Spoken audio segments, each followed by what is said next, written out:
E aí, jovens vencedores, tranquilos? Bora para mais um vídeo? Dessa vez comentando sobre Êxodo capítulo 7 e o comecinho também do capítulo 8.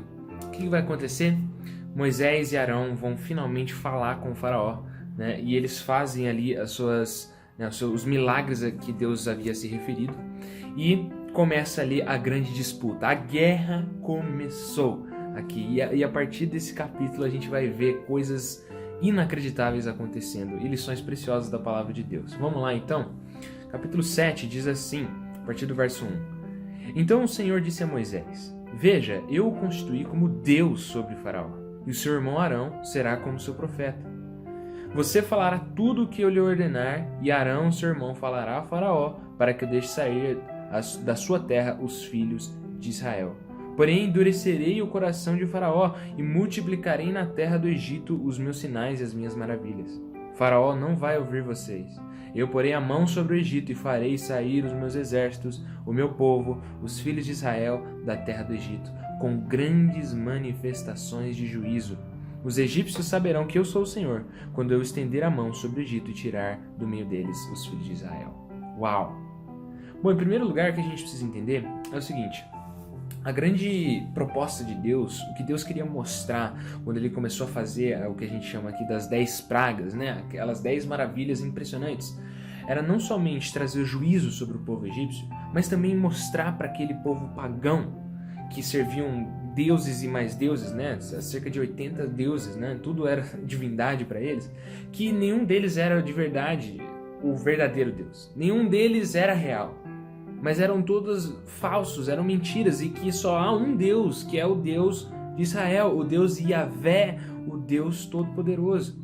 Então Deus queria provar isso, e ele faria isso através então dessas pragas.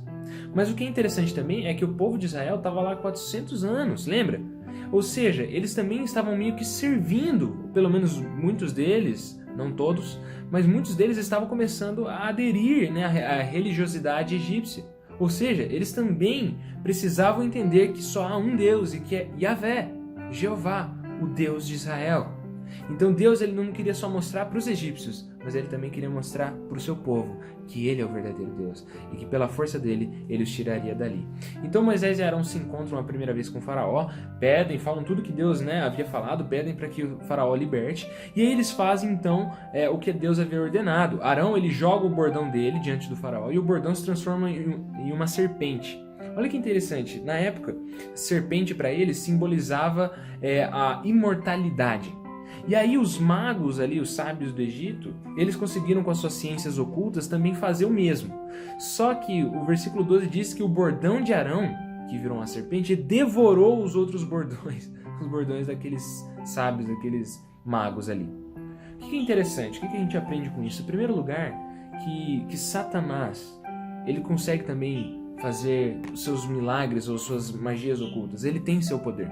Óbvio, aqueles magos, aqueles sábios ali, eles não conseguiam vencer, por exemplo, né, o bordão de Arão. Porque é óbvio, Deus estava mostrando que o seu poder era muito maior. Mas Satanás ele consegue imitar as coisas de Deus e se passar por Deus.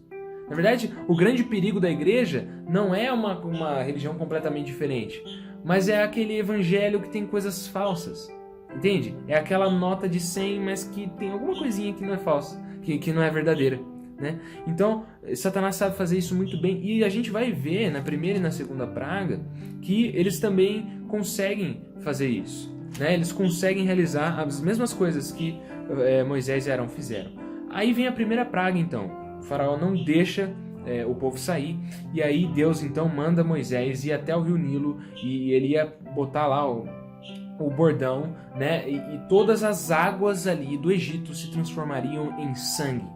Mais uma vez, Deus estava querendo cutucar, Deus estava querendo quebrar a idolatria daquele povo. Por quê? Porque o Nilo, para eles, era como se fosse um deus, né? O próprio rio, as águas, né? Tinham muitos deuses da água e tudo mais. E também era uma fonte de vida para eles, né? Sem o rio ali eles não conseguiam ter as suas plantações e tudo mais. E aí diz o texto que Moisés transforma a água ali daquele rio, em todas as águas ali que eles tinham acesso, em sangue.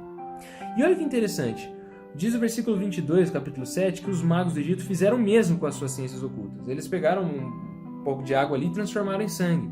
Mas por que eles não simplesmente inverteram o que Moisés havia feito?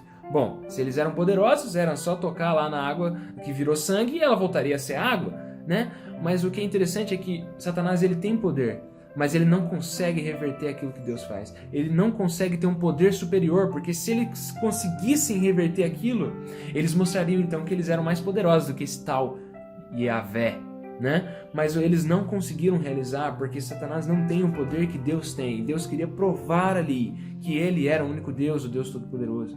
Vem então a segunda praga, e essa é terrível, né? Tem gente que tem pavor de rã, de sapo. E a rã era o símbolo de fertilidade para eles. E começou a se espalhar rã por tudo quanto é lado, a ponto de o texto falar que as rãs começavam a grudar nas pessoas. Né? Essa era a segunda praga. E aí diz que Moisés e Arão, eles estenderam, né, a mão com o bordão sobre os rios, e aí saiu um monte de rã. Então os magos também fizeram o mesmo com as suas ciências ocultas, fizeram aparecer rã sobre o Egito. O que é interessante, eles também não reverteram o que Moisés e Arão havia feito. Eles apenas fizeram igual, tentaram imitar. Você entende aqui o que o texto bíblico está querendo dizer? É que os milagres que Deus fazia eram muito superiores, a ponto de os magos, né, com as suas ciências ocultas, eles conseguiam até imitar um pouco. Aí, obviamente, a partir da terceira praga, eles não vão conseguir mais imitar, eles não têm esse poder.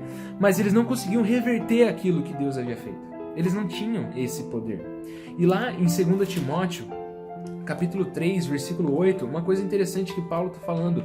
Essa é uma das últimas palavras de Paulo, né, na realidade é a sua última carta, quando ele fala para Timóteo, lá em 2 Timóteo 3,8, o seguinte: 2 Timóteo 3,8 diz assim: E do mesmo modo que Janes e Jambres resistiram a Moisés, também estes resistem à verdade. São homens que têm a mente totalmente corrompida, reprovados quanto à fé. Janes e Jambres eram os magos do Egito. Paulo estava usando aquela situação que ocorreu muito tempo antes dele, para dizer que nos últimos dias viriam pessoas que tentariam enganar o povo de Deus. Pessoas falsos mestres que aparentam ter imitar as mesmas coisas de Deus, aparentam fazer os mesmos milagres que Deus faz, aparentam pregar a mesma palavra de Deus, mas tem coisas ali que não são de acordo com a vontade de Deus. E essas pessoas aqui, eles eram falsos mestres, não deviam ser seguidos.